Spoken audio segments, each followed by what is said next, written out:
ఓం నమ శివాయ, ఓం అరుణాచలేశ్వరాయ నమ. ఈ మన కనబడుతున్న గిరి ఉన్నది కదా, ఈ గిరి చుట్టూ ప్రదక్షిణని, ఈ గిరి చూస్తే శివలింగం ఆకారంలో ఉంటుంది.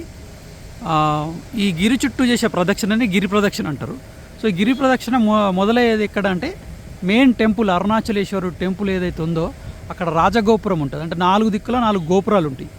ముందు సైడ్ ఈస్ట్ సైడ్ ఉన్న గోపురాన్ని రాజగోపురం అంటారు. ఆ రాజగోపురం దగ్గర మొదలయ్యి మళ్ళీ ఆ రాజగోపురం దగ్గరనే ఎండ్ అవుతుంది.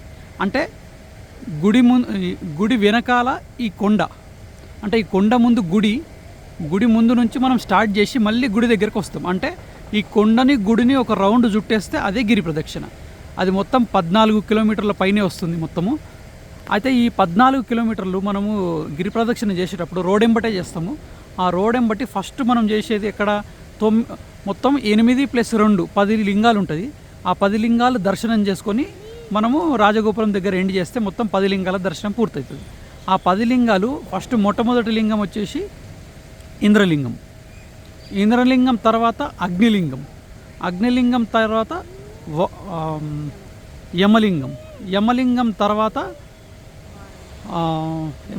తర్వాత వచ్చేసి నిరుతిలింగం.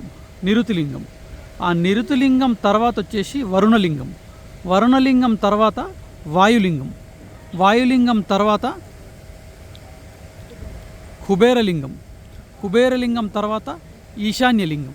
ఇట్లా 8 లింగాలు దర్శనం చేసుకుంటాము. ఆ మధ్యలోనే ఒకటి సూర్యలింగము, చంద్రలింగం అని 2 లింగాలు ఉంటాయి. మొత్తం 10 లింగాల దర్శనం పూర్తవుతుంది. ఆ 10 లింగాలు అంటే ఈ హోటల్ పక్కన ఉన్నది వచ్చేసి ఈశాన్యలింగం. ఇది లాస్ట్ లింగం అన్నమాట.